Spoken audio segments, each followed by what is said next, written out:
Hello, everyone, and welcome to the Mindscape podcast. I'm your host, Sean Carroll. And several years ago, I watched a documentary about philosophers called Examined Life. There aren't that many documentaries about philosophers, and it was just a very enjoyable, thought-provoking kind of experience. You had these philosophers out there in the world. They weren't just behind their desks in their offices or lecturing in a hallway.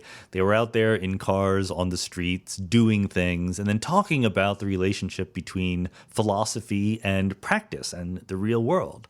So I was interested to find out that the documentarian who made this film, Astra Taylor, has recently been working on the idea of democracy. She has both another documentary that just came out called What is Democracy? And she has a new book that has just come out called Democracy May Not Exist, but We'll Miss It When It's Gone. I think that's almost exactly right. As soon as you say, well, democracy, blah, blah, blah, so many people say we don't live in a democracy. Either, we live in a republic, or they try to say, well, we don't really have the voice that we should to truly make it a democracy and so forth. And so Astra is saying, yes, that's right, but there's still good things about democracy that we should think about, try to make them better rather than just despairing that it can't be done. So she goes all the way back to ancient Greece, Plato and Aristotle, our founding philosophers, were notoriously against democracy. They didn't really like the idea, but Athens was definitely the touchstone for the flowering of democracy subsequently in the Western world, at least.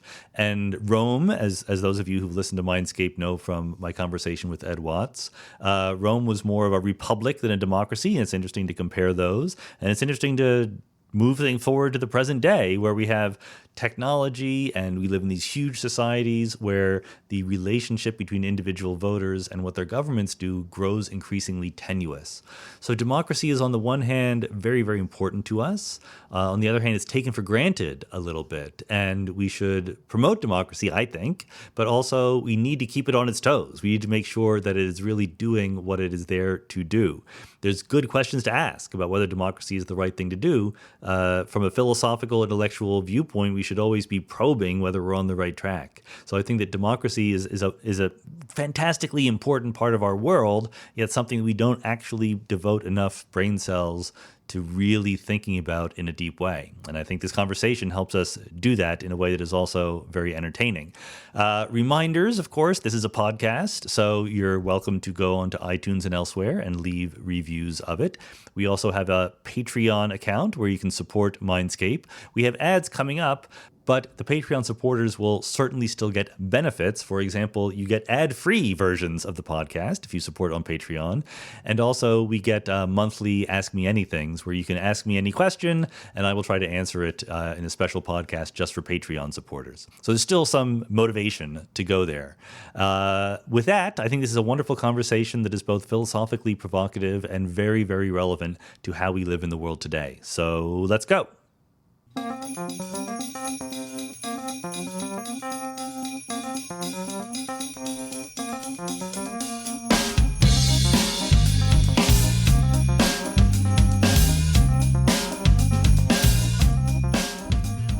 Astra Taylor, thanks so much for coming on the Mindscape podcast. Well, thanks for having me. So I am familiar with some of your films back in the day, Zizek and The Examined Life, and these were about philosophical topics pretty straightforwardly, right? And here you are with a new book out and also a new documentary about democracy. So why don't you tell us a little bit about your journey from slightly more abstract ivory tower philosophizing to a little bit more down in the political mess kind of thinking and activism. Yeah, it is, it seems like they might be unrelated, but to me, they really are. I have always been someone who wanted to marry theory and practice. So, I could never quite become a full-time philosopher myself and only be a scholar because I always wanted to experiment with my ideas, and especially if they relate to ethics and politics and the question, that old Socratic question of how should we live? Well, you can't decide that on your own. You can't really figure that out definitively on your own. And so then the question for me has been, okay, well, how do I build this kind of life where I get to engage with questions, philosophical questions, theoretical questions, have a kind of life of the mind, and also, the life of a person trying to embody those principles in some way. So I do that through organizing, and I do that through through writing, and I do that through filmmaking. So those films, Zizek came out in 2005, so I was 25.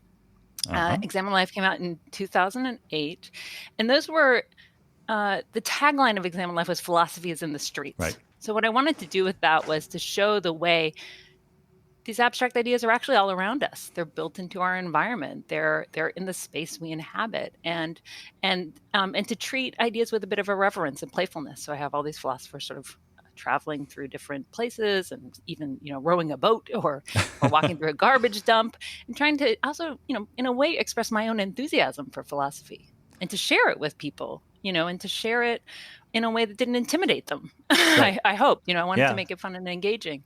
But then I sort of felt after Examine Life came out, like, well, I didn't dream of being a filmmaker. Again, it's, I want to bring these ideas.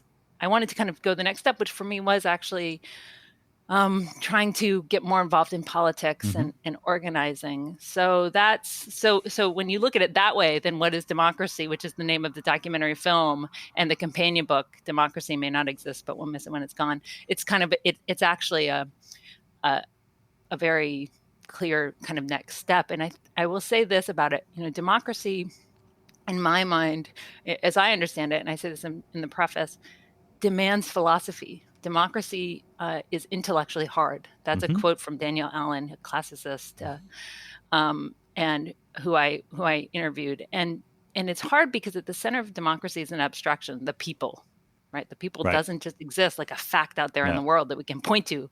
And so already you have this abstraction. And how do you have an abstraction? Deciding things and making ethical decisions and governing itself. So, philosophy is sort of part and parcel of democratic life. And we hint at this in our media when we talk about deliberation or debate, or even this whole conversation happening now about facts and truth. But I think it's like, So democracy is theory and practice always. It's like we have to reflect and act and reflect and act. And so the film is an attempt, and the book are both attempts to just sort of bring that philosophical dimension into focus. And my feeling is it can help us at this moment of political crisis, but other people might not agree.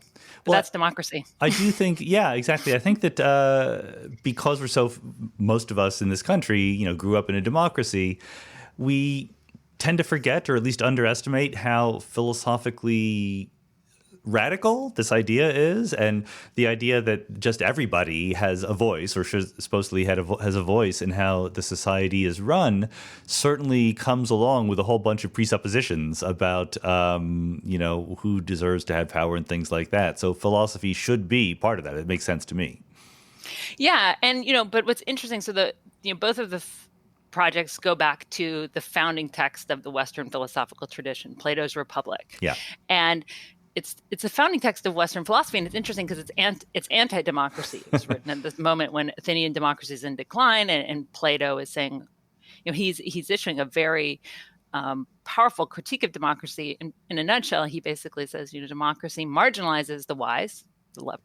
His definition of a philosopher was someone who loves wisdom, and the virtuous. And he had reason to think that because the democracy had put his mentor Socrates to death, right? They said, hey, you can either be exiled or you can drink the hemlock. And he was too proud and he drank that hemlock. So, there's always been this concern. It's a concern that's ancient that the people aren't philosophical, they aren't wise. And so I think you see this in my work again and again, where I'm saying, well, we have to create a philosophical public. This is also, it's also about democratizing not just access to knowledge or information or facts, but confidence that one can participate in a certain kind of conversation, and precisely because that abstract reflection is demanded by the political system that we say we have, we say we aspire to. So we better do it. Yeah. Like, there's no other way. There's no way around. You can't have democracy and not aspire to have a philosophical public, because democracy there is no barrier to entry, right? It shouldn't be based on the color of your skin, how much money is in your bank account, or what school you went to. It's like, sorry, we It's can for all be part everybody, of it. right? Well, you're preaching to the converted here at Yeah. Mindscape Central. This is part of what I'm trying to do with the podcast, right? Is talk to people about big ideas in a way that is made possible by this new medium. So just before, I really do want to get mostly into democracy, but I have to ask sort of a strategic question about writing books versus making documentaries, right? How do you visualize those two very separate but related activities? Most people would do one or the other, but you try to get both going. Yeah, and then I want to ask you a question because that's what I always Sure. always like to do. So I mean, to me, I think I'm medium agnostic and medium curious. We have all these different mediums, Yeah. and I'm not a Marshall McLuhan. Like the medium is the message, and so each medium is. But there is some truth to that. Like different mediums have different affordances, different capacities. They conjure different affects. Well, and different audiences, right? In different audiences, right? So for me, it depends. I see organizing as a medium. So when you are building an institution, that's a medium through which human beings interact and perceive the world. And so it just sort of depends on what has captured my attention.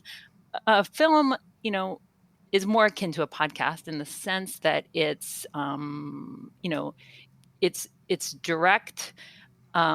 It has an emotional quality. So, because my films are mostly made up of interviews with people. And so there's the words that they're literally speaking, but then there's all of their expressive aspects, and whether you empathize with them, whether you like them, whether they're charismatic or not. I get a lot of comments on the podcast about the fact that it's audio only, and I'm sympathetic to this because it really does matter to see people talk. But, so far I don't have the technological capabilities of that, but maybe sometime in the future that will happen. Well, it's funny because I often think, God, podcasts are great because you don't have to see someone. So it's like, what if the background's ugly? Or what if, it's raining outside? Right, or yes. they're, brushing their nose in an awkward way. I mean, then all that matters is what's said.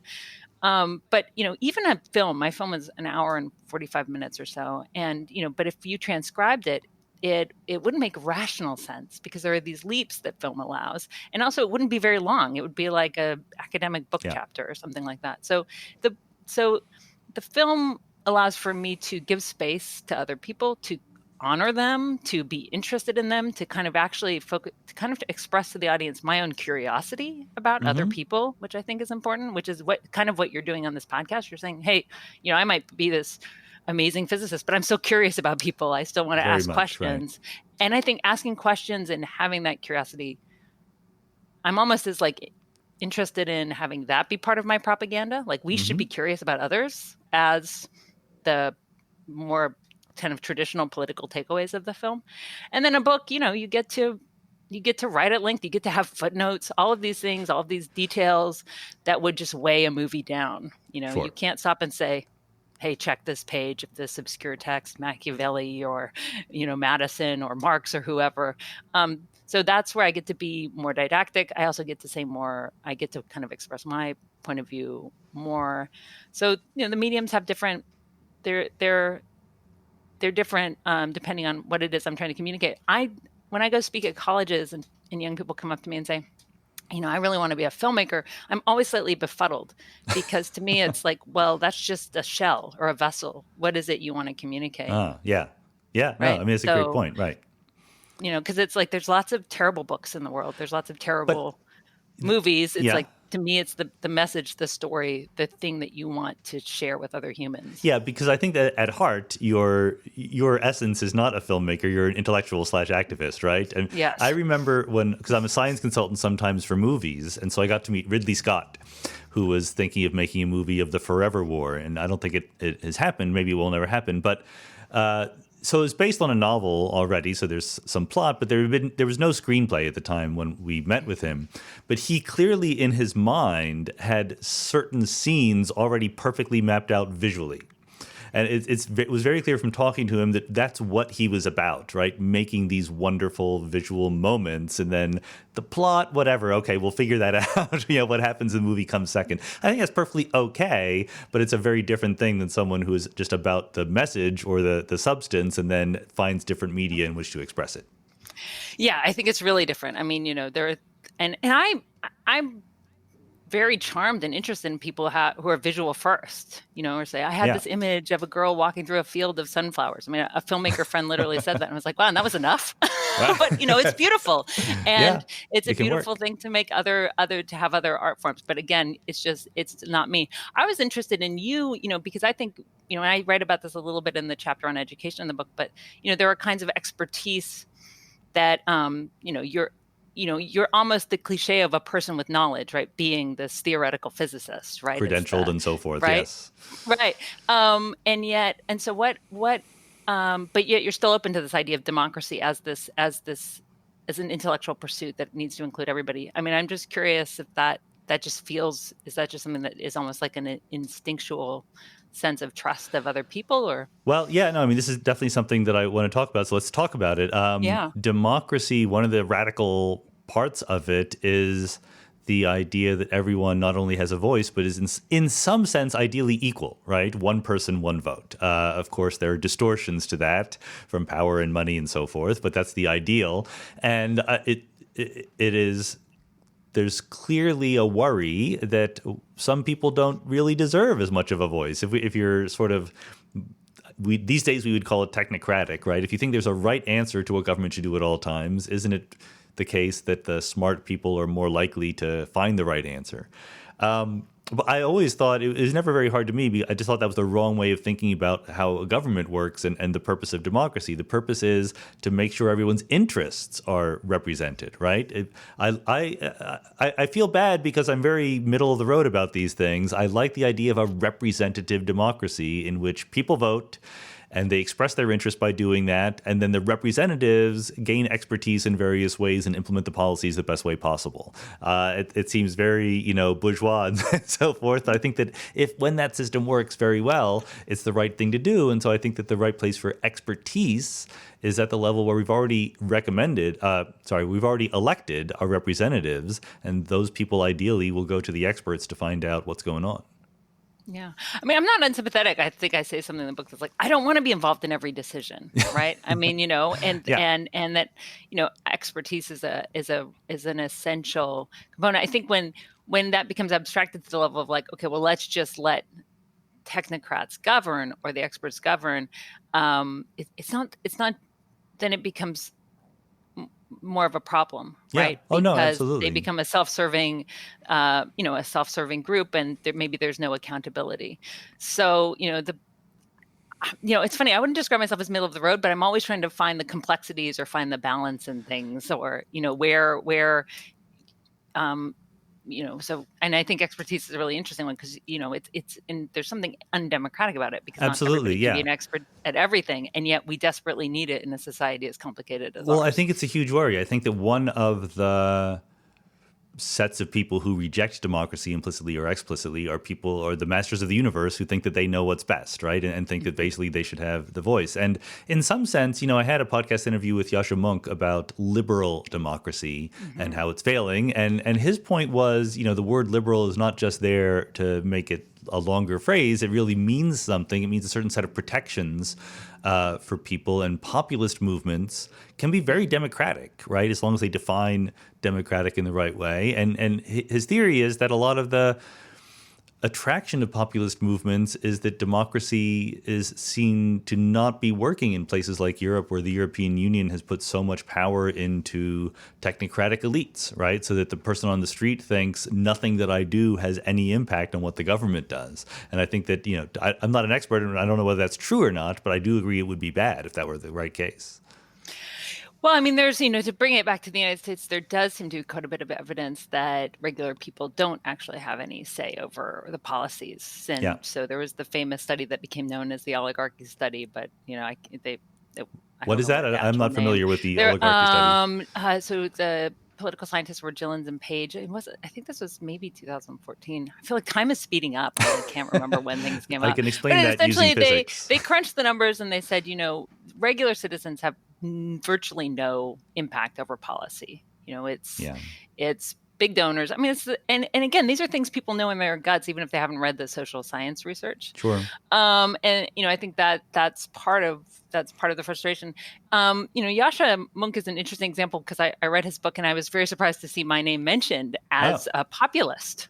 What? And I'd written a book. I'd written an article where I said, well, hey, part of the problem it was for the New Republic, which is a bastion of liberalism, actually. Yeah. But I said the point of it was basically that in the wake of the election of Donald Trump, there's a big anti-democratic urge coming from elites, actually, right? The sense that the people had made a terrible mistake. There was actually this resurgence of interest in Plato's Republic. Maybe democracy does always devolve into tyranny, and I understand why that was happening. But my sense was, my point was that the problem is, in my view, that we haven't democratized enough. Right. That there's still work to be done. Let's not name democracy as the problem. Let's fight over what we mean by democracy and democratization. Let's look at the concentration of wealth and power. Let's try to look at the sources of people's frustrations and address those. And so I think I come at it, from a different angle, because I'm where some people are very worried right now about about a sort of populist threat and a sort of, the question almost of like the tyranny of the majority, right? That the people and their unruly passions. So again, the Plato thing. I'm more concerned about the points of minority veto power in our political system right now, and the way that progressive desires are actually being thwarted. Because if you look, for example, there is rising xenophobia. I mean, there's horrible things happening right now at the border, and there are very scary trends, not just in the US, but in Europe and beyond. And yet, polls show that actually Americans have more positive views of immigration than they've had since 1965. Americans want gun control. Americans want all sorts of progressive, forward-looking things, and they're blocked because of these veto points, structures of minority power. The Supreme Court's going to be worse on this moving forward. The Senate is also a minoritarian sort of institution, right, in the sense that less populous states have disproportionate power. The Electoral College, obviously, is what really gave us Donald Trump as the president. So that's why I'm always trying to temper this condemnation of the people and say, well, hold on, what are the structures that are actually blocking a more progressive will? Well, it's interesting. So I think that what I got from talking to Yasha was the idea that populism, its self-conception is very democratic, but it's always at the cost of shrinking the circle of the people who actually count as the ones who get to vote, right? So like excluding foreigners and so forth, or minorities. Yeah. I mean, it's interesting, this is, all definitions are unsettled, and so for me, I also see, again, to go back to the question of democracy. So I always joke because people bring up issues of populism and liberalism in the Q&As for my film, especially. And I'm always like, okay, yes, I can. My next, even more unmarketable film will be What is Populism? But, to begin with the titular question of my film, what is democracy? And I like to go back to the ancient Greek roots of the word. And I think it's very important to be clear that the Greeks didn't give us the practice of democracy or of people engaging in trying to have power over their own lives, but they gave us this word. And I think it's a really great word. And it's the demos, the people have kratos, power or rule, hold power, grasp power, meant to sort of hold on to something. And so this question of who the people are is constitutive of democracy itself. It's not a populist aberration to be fighting over how we define this. It's something that we have to kind of face head on. It's a question that is begged by the idea of democracy, right? Who are the people who have this will? It's just part of our struggle. And so it is true that there's this, you can call it small p populist tendency to say, to do a kind of us or them and exclude immigrants and foreigners. But then, but as I said, it's also just a problem of democracy itself. How do we define the demos? How do we define the polity? How do we define the we and make that we accountable? So I think there's, this is a problem that we have to face, and it's a really thorny not just philosophical issue because people's lives are at stake, Yeah. but we've shown that demos can radically expand and it can radically contract. And we have to I think the point is to recognize that actually how things are today are not set in stone. And that's what we have to always remember, to have to keep an imaginative flame alive. Yeah. You know? I mean, you can't do democracy without, well, this question of who counts, right? Who is in the Right. demos? Who's the person? You can't just say everybody, right? Because there's no democracy ever that has given people the right to vote the moment they're born. For example, we exclude children. Historically, we've excluded women and various groups. I had an interesting podcast interview with Ed Watts, a historian, about the decline of the Roman Republic. It was eventually replaced by an empire, but it succeeded very well for 500 years. And part of its success was whenever Rome would conquer another country, they would very quickly give them the right to vote in Roman elections. And that seems a little weird to us today, but it worked really well for them at the time. It just is a reminder there's no clearly right and wrong way to draw these lines. Well, it's interesting because the empires have often done that, right? The method, the Roman Empire is a great example, was just like, okay, fine, now you're a citizen, Yeah, right? assimilate Now everybody. you are being assimilated essentially by us. And democracies do have an unappealing tendency towards the opposite, which is to exclude. And so, to contrast Rome with Greece, Athens was extremely exclusive because you had to have two citizen parents. At a certain point, they said, oh, actually, no, you used to only have to have the one citizen parent. Then at a certain point, they made it that the mother also had to be a citizen. So made that bloodline, even more constrained. And if you look at, I talk about this in the book, in the chapter on inclusion and exclusion, that, for example, Canada. So I'm Canadian, but I grew up in the American South. But when Canada was part of the British Empire, or that constellation, it was more open to immigrants. And then when it separated itself and had control of its citizenship laws, it started to become more exclusive. So there's some really troubling, more there's some really. Yeah, then they were like, well, hold on, what is Canadianness? I mean, and so in this process of even inventing what it meant to be Canadian, they started to close the door to people from other parts of the world. So this is, it's definitely one of democracy's least appealing features. My point, I think what makes it really hard is that right now, it's difficult, just given the state of the world, to imagine forms of constructing a demos or a people that aren't really negative, because we're living in a moment where the exclusions are founded on really troubling histories. So histories of racism, histories of colonization,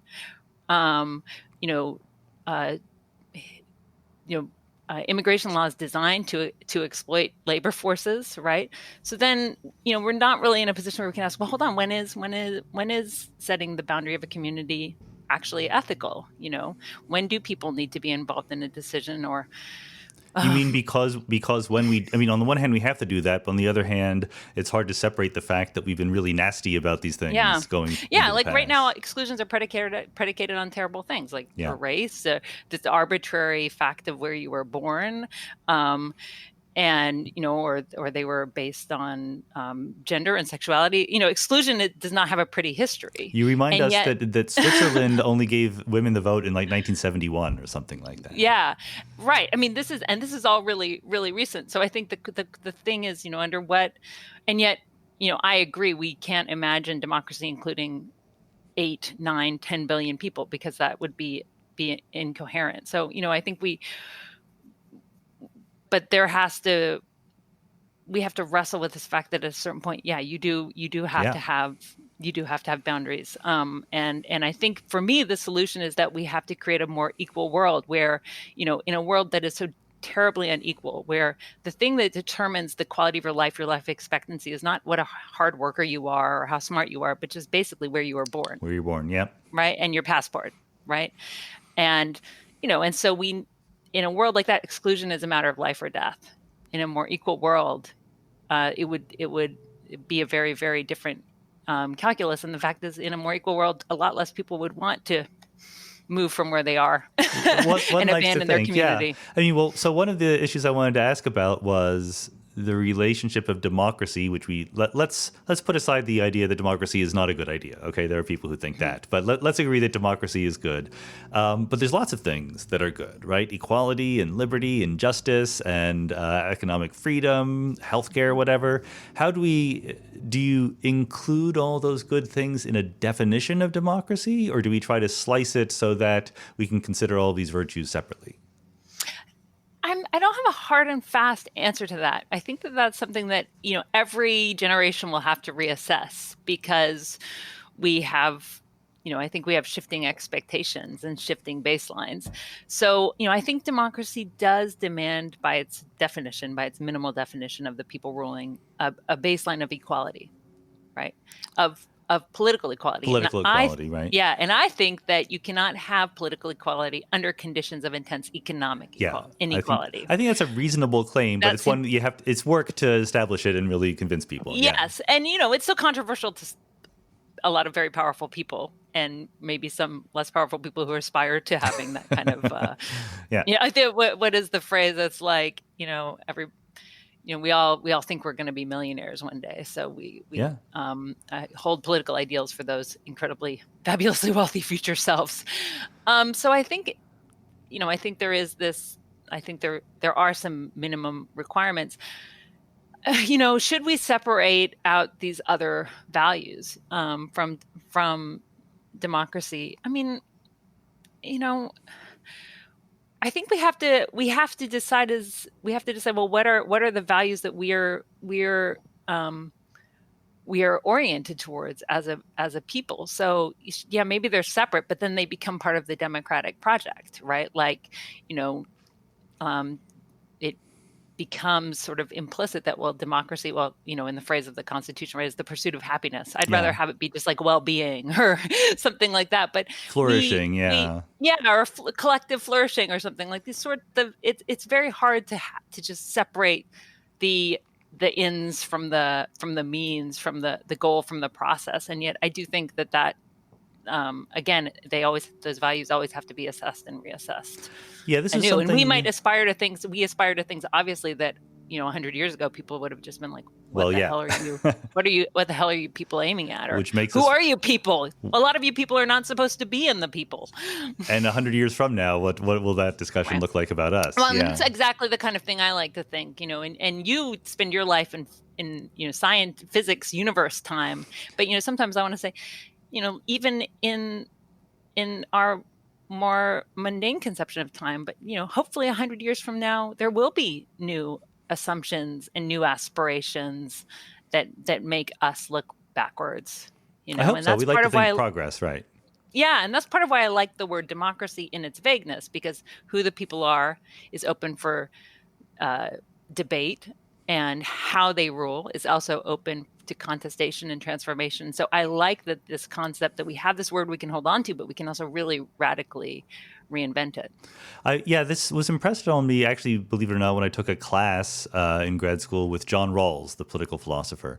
And he... Oh, wow. I've never met... I mean, he's a titan. He was, he was an amazing guy. And actually, I always find it funny because he loved cosmology and physics. So I really never got to talk to him about philosophy, because he always wanted to talk about cosmology whenever we chatted.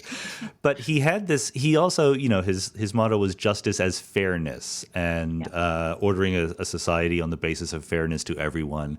And happily, because this isn't always true for great thinkers, but he lived by what he preached, and he was the fairest guy I've ever met. And one of his things was he had an ongoing, challenge. If you can find a logical flaw in his principles of justice, then he gives you $100 or something like that. And no one ever did, right? He listened if you had a proposal. But one of the things was, of course, these principles that having to do with, don't allow inequality unless it benefits even the least off in society. You would come up with something. Well, what if there was an epidemic and everyone was dying and you had to, do something like that? But he was very clear that he meant his principles to apply to a well-ordered, functioning, healthy society, right? And that was all precondition for making any of this happen. And I think that even if you're not a Rawlsian, there's an underappreciated aspect of democracy that if not requires, then at least suggests that everyone should have some minimal, both economic and political resources. I think it does, because you can't be, again, if democracy is people engaging in ruling themselves, if you are, if you don't have the minimum subsistence, Yeah. not just to survive, but also so that you can't be sort of terribly coerced, right? Then you can't engage in those in the processes democracy requires. And but this is also this. We take this as common sense, but at different moments in history, people looked at this in different ways. So for the ancient Greeks, there was a contempt of labor. They associated leisure with democracy, with that freedom, that space to govern. In fact, they just learned that the roots of the word school was actually also had to do with sort of free time, right? So you needed that time to engage in the learning, to engage in the sort of more elevated modes of life, which included being able to go to the assembly and stuff like that. So, and so there was a whole enslaved laboring class. And the United States was also is a democracy that was founded on freedom, on slavery, and there was also a sense that working people just were subject to coercion, not necessarily sort of like freehold farmers who had their own land. That's why the yeoman farmer was this ideal, but people in the factories or slaves. So there's this sense that labor.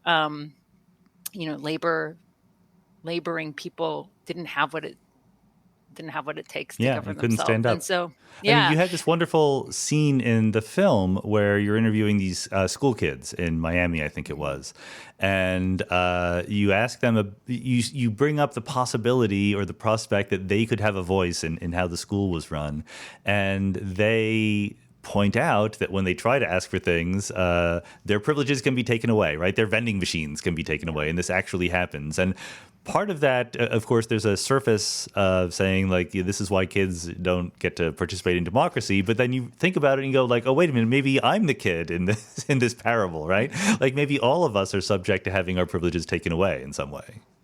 I really like that, and I'm happy that's how you interpret it, because that's how I see it too. I mean, I think the scene, and it's interesting because the film and the book are companions, but they're not. It's not like the book is a transcript of the film, and yet the kids live in both mediums. They got to be in the movie and the book, and they're important because when we're thinking about the problem facing our society right now, one solution we tend to hold on to and we tend to evoke is education. Democracy needs education, and it's true, it does. But then the question is, well, education to what end? What are the lessons people are being taught about democracy?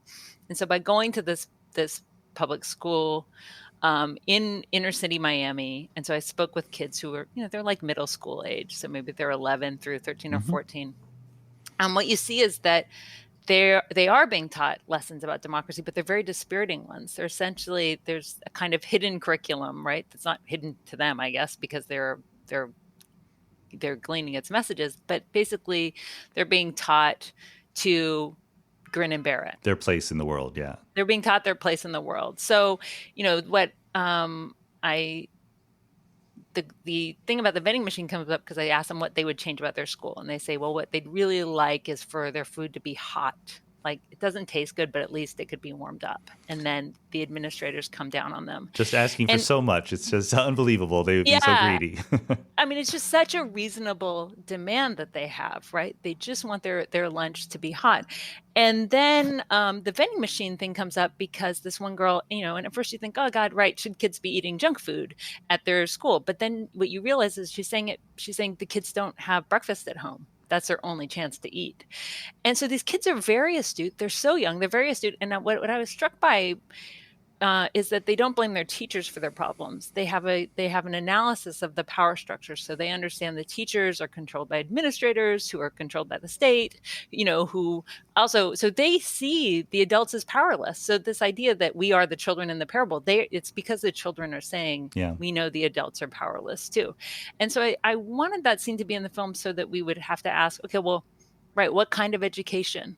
And in the book, I'm able to go more deeply into the battle for universal public education, where that idea even emerged. So, breaking with the ancient Greeks, breaking with the founding fathers and saying, well, no, we can't just have, workers who don't get time to feed their minds and be full people. And in the book, I show that, working class movements have always been at the cutting edge for the demand for not just skills training, but for education to be, a whole thinking participant in public life, and sort of giving the people who don't usually get the credit I think they deserve, looking back historically. And there's this wonderful other powerful scene in the film where you're interviewing the barber, who is an ex-con, who explains, I forget, what was his name? Do you remember? His name's Ellie Brett. Ellie Brett.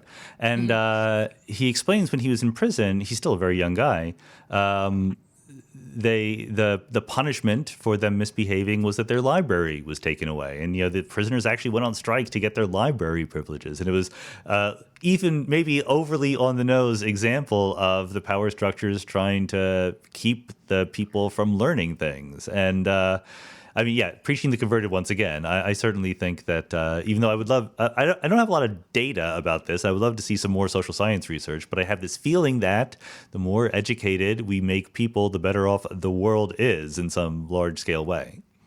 Yeah, that when Ellie told me that story, my jaw literally dropped, because it was actually 2000. It was actually 2016, end of 2015 when I interviewed him, and I thought I knew a lot about criminal justice and what people go through, but just the fact that he had to be part of a struggle for something so basic as the right to read. Right. Yeah. And then it was very interesting because when the film was released, it premiered at the Toronto International Film Festival, and there was a wave of prison strikes happening around North America. And there was actually a strike in Nova Scotia, Canada. And the demands of the prisoners there was, we want the library. They've taken the library away. Yeah. And this only makes sense. If you look back on history, this happened. He says, it used to be illegal for people like me, Black people, to read, and it was a crime to teach a slave how to read. I was just reading a history of the labor movement in the U.S. Books and reading materials, magazines used to be banned from factories, and it was not because they didn't want people to take, it was that they didn't want people reading, engaging in a life of the mind. So I think the thing is that, there is something very threatening about an educated public. And I think that feeds into the attacks on public education and higher education today in this country. And so, we're still, history's not behind us. We're still part of this struggle. And so the film aims to sort of give that sense of urgency, of just how unjust things are, right? When kids and even adults are having to fight just for basic access to materials, to dignity, and to having what they need to learn. But then also saying, what does that say about the broader structure, and what does that say about those of us for whom the education system has basically kind of worked out? Right. Yeah. Well, something I've railed about for a long time to no end whatsoever is just this weird idea we have in the U.S. that we fund public education through local property taxes, right? So it's sort of the most obvious way that the rich can get richer and the poor can get poorer, right? I see no justification on the surface for thinking that if you were born into a wealthy family, your public schools could be better. I mean, not only could you afford to go to private schools, but if you just happen to be born into a really poor neighborhood, then you're going to get less resources from the I start. feel like this definitely fails a John Rawlsian test. Oh, yes. Right? Like this totally fails a Rawlsian kind of like what kind of, if you didn't know what zip code you were going to be born into, would you accept this as a principle for funding K through 12 education? Right. No way. In the original position, you would never accept this, right? It's right. From the original position, you would never make right. This makes a farce out of the idea of education. But as I point out in the book, education is not a right. It's not in the Bill of Rights. I mean, it's something. When we think about what our democracy is and these values that might be attached to it, I think education is a good one. It just like we said, political equality feels required, a baseline of economic equality, while also a baseline of education. So I think that in theory should be a right, but it's not a right on paper in this world. Yeah. I mean, and maybe I think it's in human rights law, but not nationally. And that's something we almost forget because it feels like a shibboleth or something like that. Well, yeah. But equalizing funding for K through 12 education, I think would be such a rational first step of education reform. Yeah. All right. Well, but when they elect us to be the dictators of the world, the benevolent dictators, let us make it clear. Yeah. I mean, I have but I have a very odd educational background because I was unschooled. So I didn't go to school as a kid. And I think that, to me, I feel like we have to, the horizon, the democratic horizon in terms of education and in creating this philosophical public that I believe could be, is, I think involves, working with the system as it is and imagining how to expand it and fulfill its promise, Mm-hmm. But then I also think about what could go beyond that, right? So, I when I was a kid, I didn't go to school. The idea, it was a very sort of Rousseauian romantic idea. My parents thought human beings were naturally curious.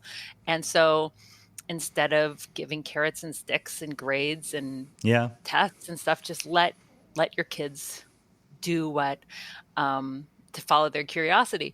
And so I don't think that scales. And I really do, obviously, as we've discussed, believe in public education. But there's something, for me, the next level would be expanding more of that trust, the trust of, okay, letting people get in touch with what their interests are. And I think that, because I think that trust is actually really essential to democracy, because it's this idea that we're going to rule ourselves. So, that makes no sense if you actually don't have some trust in other people. So I like, it's like, what would come next if we could just, make sure every kid had access to a decent school and a hot lunch and, the supplies they need. What would come after that? Yeah, no, I think there's a really deep question here that I don't think that that I don't hear much discussion about. On the one hand, I think that, among the choices one as a responsible grown-up adult should be allowed to make is, I don't want to learn anything more, right? I think some of us are just naturally going to do it all the time, right? And it's fun as part of who we are. I don't want to force it on anybody, right? I'm a big believer that we intellectuals need to do a better job of appreciating the simple pleasures of people who are not interested in the kinds of things we're interested in. That's okay. But when you're a kid, I would almost be on the flip side of that. I mean, it worked out great for you. Previous Mindscape guest, Malcolm McIver, also was a Canadian self-schooled. I don't know. Maybe there's some connection there. Yeah. And he turned out really, really well, professor at Northwestern, et cetera. But I can imagine plenty of kids for whom that would not work. So I do believe that there should be some minimal requirements out there where, when you're below a certain age, you got to go to school. We got to teach you some stuff. I mean, I remember my love for philosophy only came about because it was required courses when I was an undergraduate, right? I had no idea that I would be interested in that, and I was forced into it, and I fell in love. No, and I've had that experience too, where I had to take something, and then I was like, my mind was blown by it, and it's not something I would have found before. So I think, again, it's this thing of like, how do you find that balance of sort of giving? I write this in the book, but I think one thing that the unschooling experience gave me, again, it's sort of this thing like, how do you institutionalize it, was I came to really respect other people's intellectual authority because they knew things I wanted to learn, Mm. right? And so I didn't engage because I didn't have a teacher, right? I wasn't sort of afraid of teachers. I wasn't afraid of being punished or afraid of detention, and or afraid of doing badly on or getting in trouble somehow. So I think there is somehow a way to square the circle and to cultivate a space where people where learning's just a more positive experience too, and where the person introducing you to an academic discipline for the first time isn't also like really they're also just like this figure who's disciplining you Yeah. in No, I this way. think So what you see with these kids in the scene in the film is that, they've got these like harried teachers who are, probably have a classroom of 40 students, don't have the resources they need. And so there isn't the space, there just isn't the capacity to have that sort of, um, that experience of really learning and having that introduction to a topic that really compels them, and I don't know. So, but who I am and how I approach the world is so shaped by my very yeah. eccentric upbringing, and there's no denying it. Have you seen? Did you watch The Wire, the TV show? No, I haven't seen it. Season 4 of The Wire is enough to convince you to despair of any possibility of public education as it is currently constituted, but we would like to do better. Yeah, and I think that a big part of, science in particular, what you just said resonates extremely strongly. The idea that the way that we do teach science is, here are some facts, you should learn them and then tell them back to us on the test. The way that we do science is a constant series of failures, right? Of making proposals, hypotheses, testing them, they were wrong, go back and forth. And that simple paradigm is very helpful even if you're not doing science. It's a way of looking at the world that doesn't come across in education. And that's partly because the teachers are not really scientists, they're not taught that way, partly because they're harried and they don't have enough resources and they have too many kids. And certainly for a lot of, I've met substitute teachers who worked in really bad school districts, and literally more than one person independently volunteered.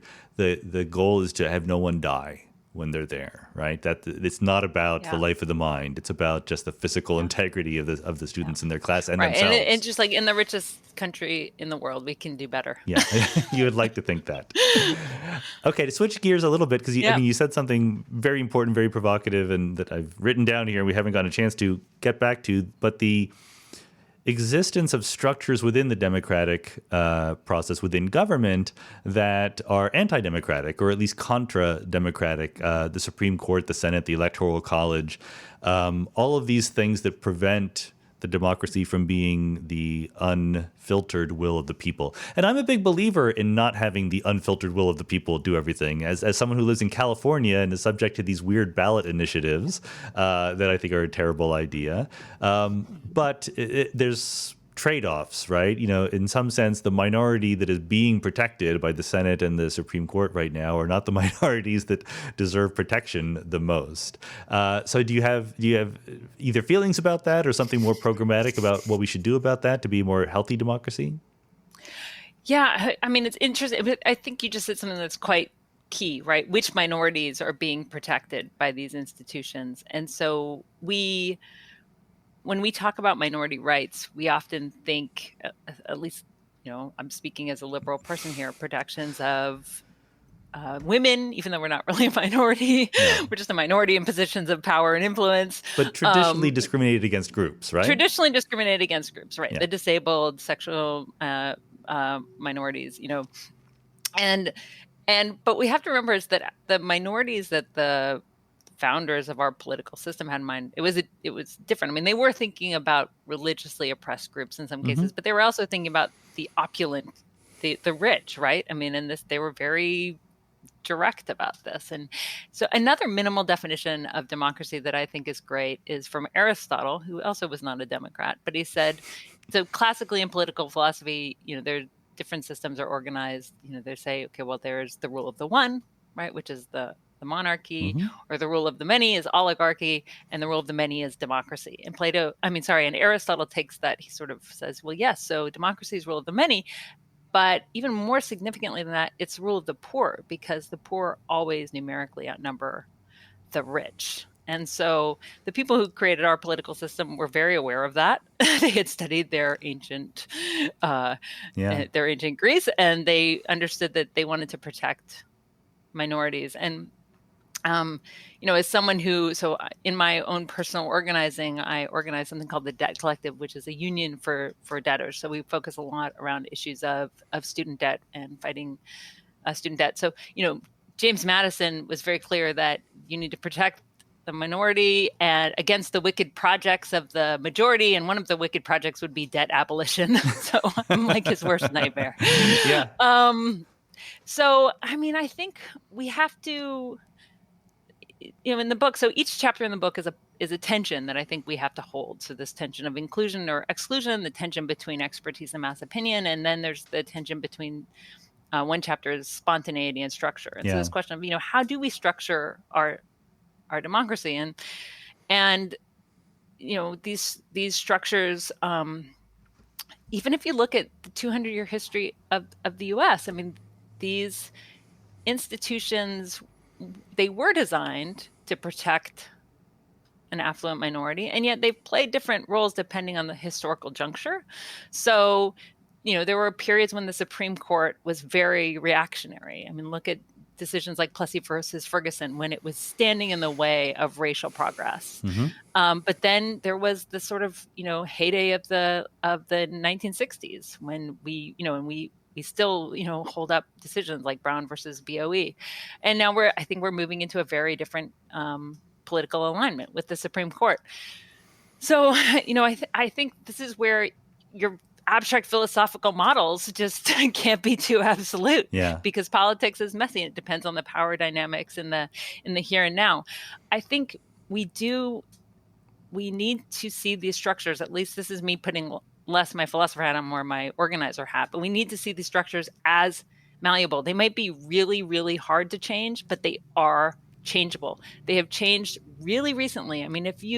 Things that we take for granted, like direct election of senators. That was a constitutional amendment. If we can see examples of, there have been, the Voting Rights Act was it's like the mid 60s. This is like not long ago. We were alive, some of us. We have barely even tried this democracy thing by our current minimal definition, know? And so I think, we need to see these things as changeable. So there's a phrase you said actually that I want to go back to. So you said, well, democracy is one person, one vote.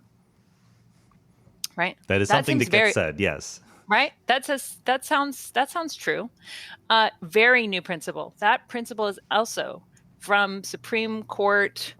It made its way into Supreme Court jurisprudence in, I think, 1963. So it was said by John Lewis during the famous March on Washington, right? Said by John Lewis. And he said, one person, one vote. And he actually said, one person, one vote. He said it because, America was not doing it because of segregation and Jim Crow constraints that were basically totally suppressing the vote of Black people in the South. But he said, one person, one vote is the African cry, and it should be our cry too. Why did he say that? He said it because it was actually a phrase that was being promoted by the ANC in South Africa and Nelson Mandela. So, at that point, they were these South African Marxists, right? Yeah. And now here we are, this beautiful phrase, this beautiful ideal comes from South Africa through the civil rights movement. Now we take it for granted, like, oh yeah, one person, one vote. That just makes sense. Well, no, it's really new. And the question I think we have to ask ourselves now is it even democratic? So we don't have it because people are disenfranchised, felons are disenfranchised and not given the right to vote. But okay, so you can have one vote, you can access the ballot, but what if your vote's not weighted equally, right? Which it's not in our society. In the Senate, for example, or because of the Electoral College, you mean? Or? Because of the Electoral College, or because of the way districts are apportioned, even at the state level. So you can have within the state, your vote for a member of Congress can be way more or less than someone a few counties away. So the Senate, right? If every state gets the same number of senators, but you have a state that has, a couple million people versus California where you are. Like your Senate vote weighs almost nothing. So I would say, why don't we expand the idea of one person, one vote to say one person, one equally weighted vote? And then but then I would say that doesn't even go far enough. We could actually push for one person, 3 votes or 4 votes through something like ranked choice voting, right? Where you would no longer have to worry about splitting your vote, let's say, and ending up with a split ticket where you cast a ballot, but it actually helps elect the person you like the least.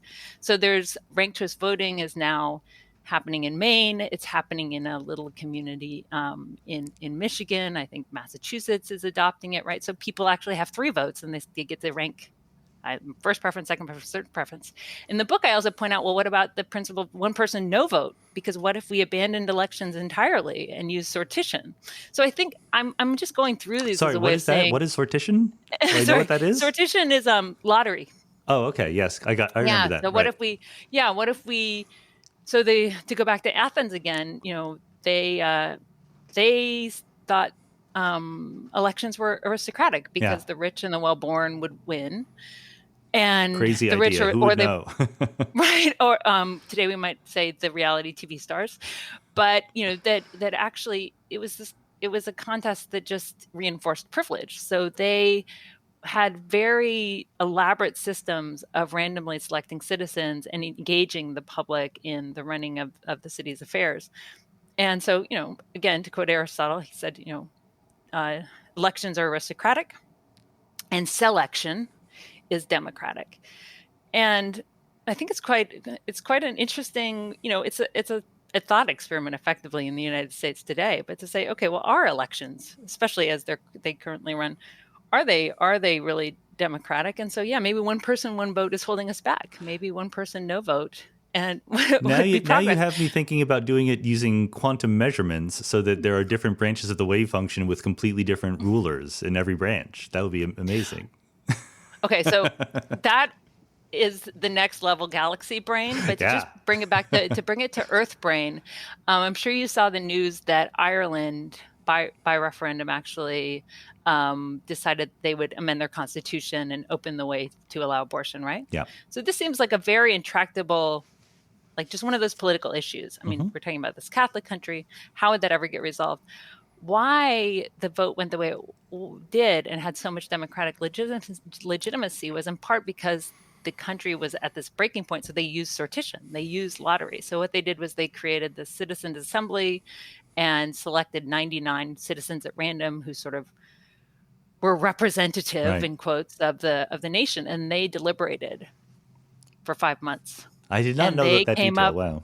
Yeah, and then they came up with recommendations, and they said, hey, we've really thought about this, and we've talked to all these experts, and we really think actually the Constitution is antiquated and should be reassessed. And that gave the sense of democratic legitimacy that would have been missing. And otherwise it would have just been this very destructive vote, kind of like these other referendums we've seen. But instead they used lottery in a way that kind of allowed there to be a sense that the people of Ireland had thought together and been heard. And the Citizens Assembly didn't have power. They didn't then make a determination. They made a recommendation that was listened to.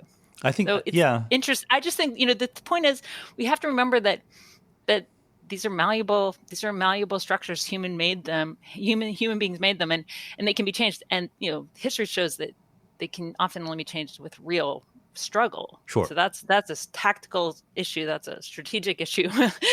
But, we should not buy into the myth that what we have is democracy and this is the be all and end all. No, not at all. And I think that, the lottery idea would probably be laughed out of court in a lot of parts of the United States. But I get it. I get the sense that it's much more democratic because there's not all of these layers of filters of political advertising and, you need to be a millionaire to run for office and stuff like that.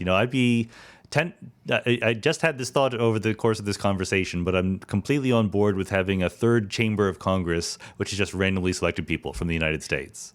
Exactly. And I think that, so I think you've honed in on exactly how one has to approach it. It's, how do you put it into the mix with other other methods and other approaches of doing democracy. This isn't about finding the new religion and being like, I'm for lottery to solve all of our problems all the time. But, actually, given the problems with the system that we have right now, which is, who has the capacity to run for office? What are the incentives? And how much money do they have to raise? And then, what are they thinking about when they're serving, when they're serving as public officials? They're thinking about re-election, right? So, if there was another house that was the people's house, that was where citizens were called up, at random, they'd have a whole different set of concerns. And all sorts of political scientists have done research about how to reduce corruption of this hypothetical body, and how one would educate these citizen leaders about issues. So there's actually all sorts of really interesting work. And again, we can point to the example of Ireland. But I think it's one trick isn't going to save us. No, sure. But it does. Right? I like it because it makes us think in a different way. It is an outside the box thing. And there are issues with the current system, and thinking outside the box is a good thing. There's so many things I want to talk about. But one that is major and we need to get to is the idea that a democracy, on the one hand, it's the people's will is legitimizing the government. On the other hand, there is this agreement on the part of the people to abide by what happens, right? Whether you want to call it norms or a commitment to pluralism or value diversity or whatever. Number one, is this good? And number two, is it tenable? Like, are we seeing that people these days are less willing to put up with what other people are deciding for them? The coercion part of your the chapter of your interesting. Book. I mean, I think, I was talking to this woman who is a civil rights lawyer in North Carolina, and she said something that really resonated with me. And she said, I don't know why it is that it's so hard to build things. It's so hard to create constructive institutions and fair rules. And yet it's so easy to destroy. It's so easy for things to fall apart. It's the second law of thermodynamics. We know why that's true. It's entropy? It's entropy, yeah. It increases. Yeah, I mean, it's funny. So I was thinking about that as I read your great book on time, and I was like, entropy. There needs to be a political theory of entropy because, and so I think because of this, and let's just say it's a law of the universe because that gives us authority. Because of this, we have to try to value the norms. We have to fight for them, and we have to fight to make norms more just. And so, as a woman, but I think as a citizen, we should all be able to say, hey, norms have actually been really terrible. Norms can be, right? They can be really regressive. They can be dehumanizing. All sorts of terrible things have been legal and are legal. Slavery was legal, and right now they're fighting, we're living in a world where they're fighting to make, destroying the environment and poisoning the population legal. So we don't want to fetishize rules for their own sake, but I do think we want to be attuned to the fact that, it's very difficult. It's very difficult to build things, and entropy will get us. And I think you do see, I don't think we're at a point where the American people are just like total nihilists. No, not at all. But maybe that's I don't think we're there. Maybe that's the momentum. I don't know. But I think, okay, so this is, again, I'm going to put on my organizer hat. Yeah. When the rules of the game are so corrupt, people are frustrated. And I think cynicism is really toxic for democracy. I think this is, the legacy of even like the Watergate era, right? It was not good for the project of people coming together and wanting to build a better government. Actually, it helped lay this groundwork of people just being really cynical about the power structures. But that cynicism is merited, and so for me, when I try to engage people, my instinct isn't, you can't tell people like, oh no, it's actually really great, we're the greatest country on earth and everything works. I think you have to say,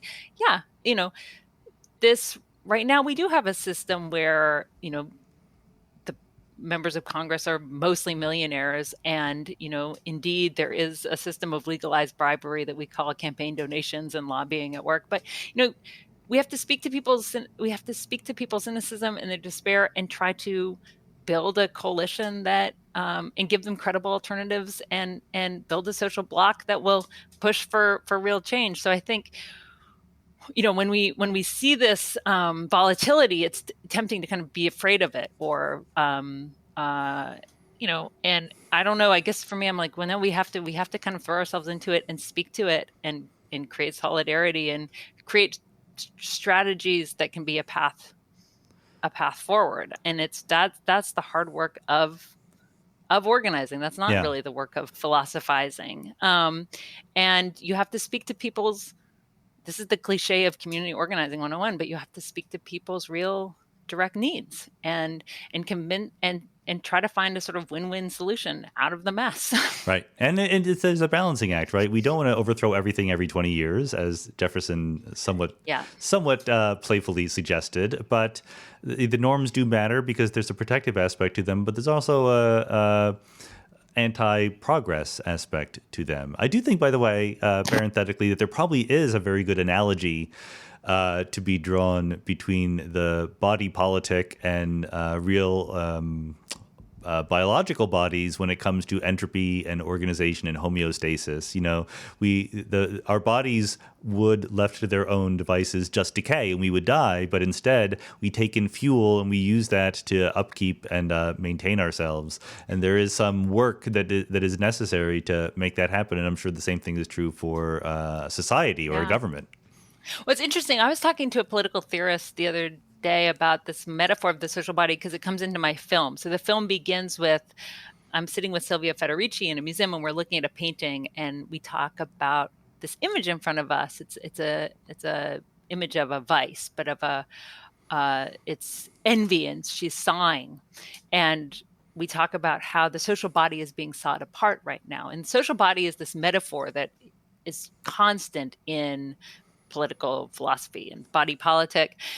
And it can often have almost fascist undertones or even overtones, right? Because people start to go like, okay, they start to have this kind of ethno-nationalist body, right? To keep the foreigners at bay.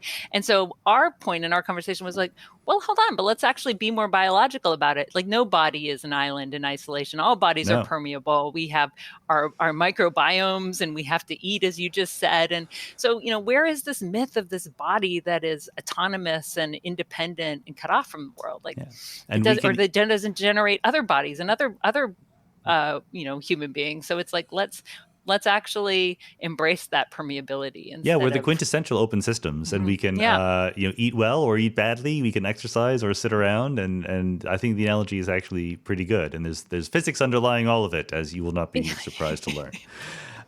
This is science. We're now science.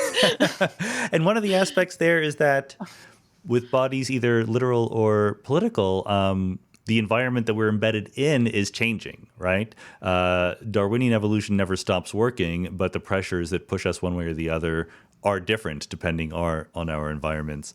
When it comes to politics, technology is changing things very rapidly, right? We have different media that teach us things.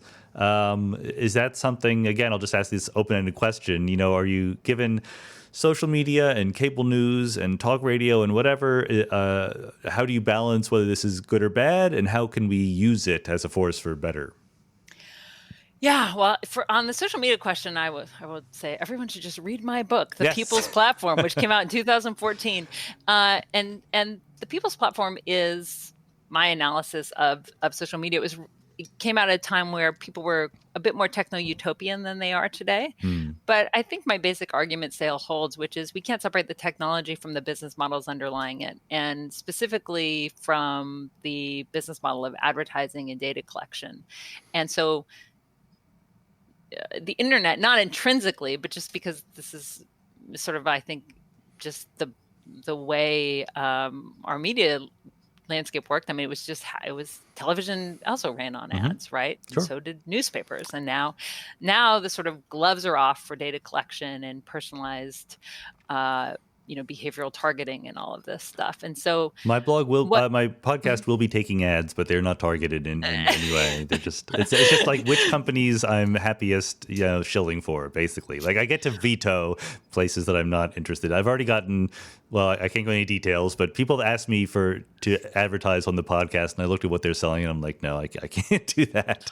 Well, I mean, and then, and the thing is, we're all embroiled in this system. And part of the point I'm trying to make too is that this isn't sort of, I mean, if I had a podcast, and I would also veto ads and, maybe consider taking others. But the point is that, we're all in an advertising economy, whether we want to or not, because we're being offered, ostensibly free services, but actually we're paying with our personal data. So I think we have to be attuned to the way that this business model is creating the kind of clickbait economy, right, that we are seeing, and that is very detrimental for deliberation and debate, because ultimately if what the platform is more interested in serving you a bunch of headlines that you're just going to like look at and then get to the next one, as opposed to being incentivized to give you a long read. I mean, the fact that we even have the word long read now is a sort of sign of the times. But, they'd rather have me click a lot than have me read something that takes an hour. And so that's, it's interesting because we kind of say like, oh, it's so hard to read something long online. Well, is it necessarily? Or is it because actually all of the research has been geared towards pushing us in the opposite direction? I mean, there's a quote in the People's Platform. It's like, the greatest minds of my generation are all just figuring out how to make people click on ads. So, so on the one hand, obviously there's a human temperament to be distracted and to believe falsehoods. This is why in the Republic, Plato is basically talking about the fake news of his day, right? Again, democracy, doesn't elevate the wise. People believe lies, they gossip, they're misguided. But unfortunately, we have this whole technological apparatus that, because its priorities are accumulating profits through data collection, are really antithetical to our needs as citizens and human beings. And, it is basically it's a continuation of the television model. I mean, there's a reason that the former head of CBS said, Trump's not good for America, but he sure is good for business, right? So, I mean, the implication seems to be that we have to be vigilant and take active steps to make sure that this doesn't trample us underfoot in some sense. Yeah, I think, though, this is where, it's the economy stupid. It's like, we have to, I think, it's a really daunting task, but like,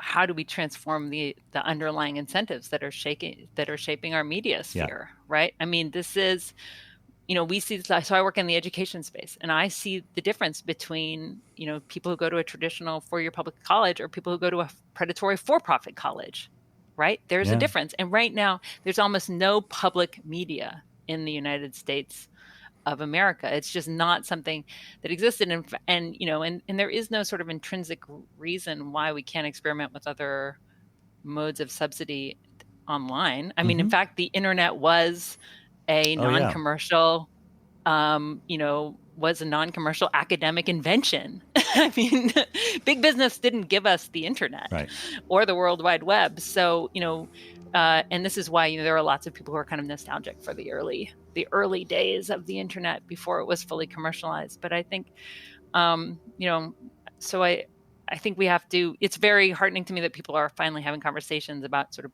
breaking up big tech. But I think we need to go a step further and go, okay, well, what other ways could we fund things that aren't just the sort of advertising or Patreon, donation models?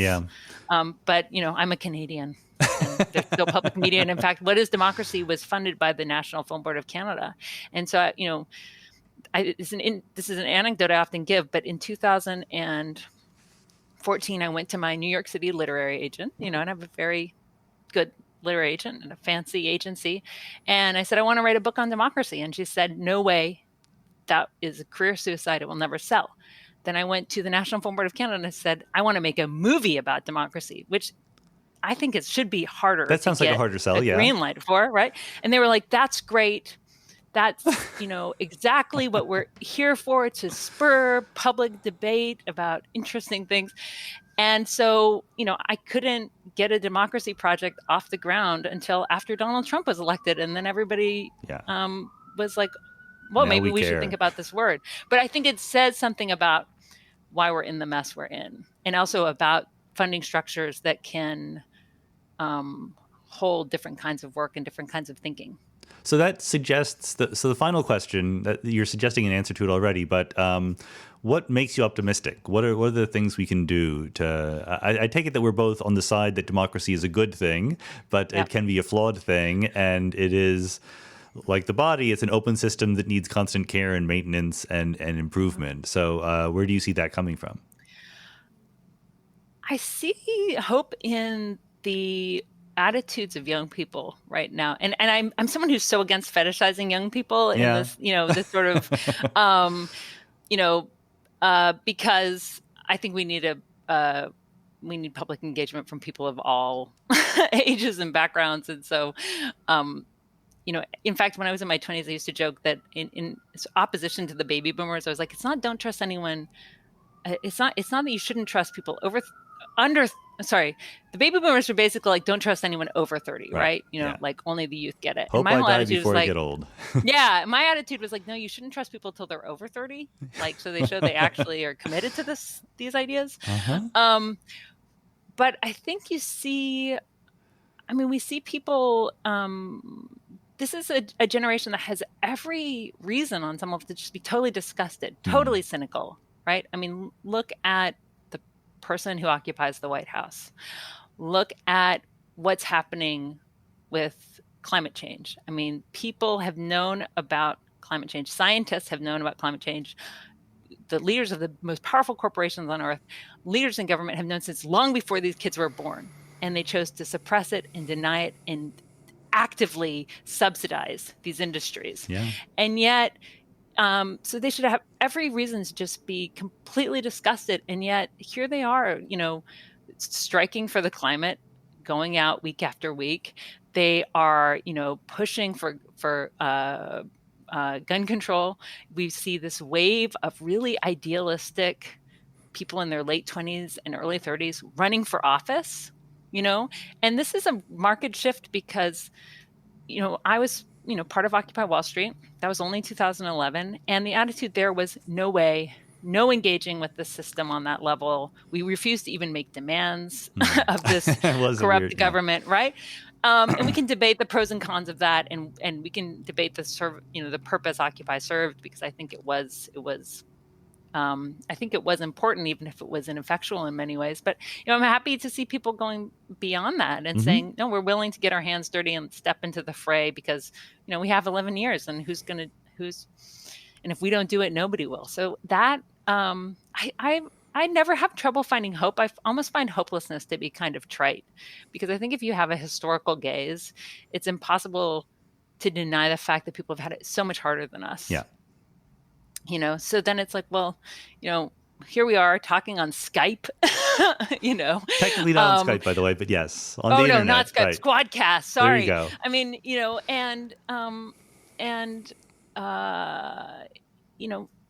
just have some perspective. It's been worse. It's been worse. And and the book says something like, let's try to be good ancestors. Let's try to be the people we would respect if we were looking back. It doesn't mean that we have to win, but we have to try. Yeah, I mean, clickbaity media landscape notwithstanding, I get some optimism from the fact that a remarkable number of people are interested in listening to hour-long conversations about the nature of democracy. So I hope so. They're going to be like, I think they are. No easy answers, but I think the book ends with this image of let's not aspire to be founding fathers, but perennial midwives. Like, this is something we just have to do over and over and over again. And what it means to get involved in enlarging democracy, deepening democracy, it really does depend on where you are in your community and what the people around you care about. Sure, we can say easy things like go vote or something like that, but that should take, an hour of your time. Yeah. The other questions, have a lot of specificity, and we have to, and and they're not questions we can answer by ourselves. So, and that's sort of the right way to think of this Jeffersonian impulse, not to overthrow the government every 20 years, but to continually renew it by actually engaging with it. I think there is, I agree with you, the historical view gives us actually, believe it or not, some source of optimism. oh yeah, no, there's, things have been bad. Things are bad. Things are bad, but they were worse, and they could be better, but only if we do it. It doesn't happen automatically, right? Yeah, and things could be better. So I think this is, it's always, I always recommend studying social movements and thinking about all the work that has done to get us where we are today. So let's keep going. All right, let's keep going. Astra Taylor, thanks so much for being on the podcast. Hey, thanks for having me. It was really fun.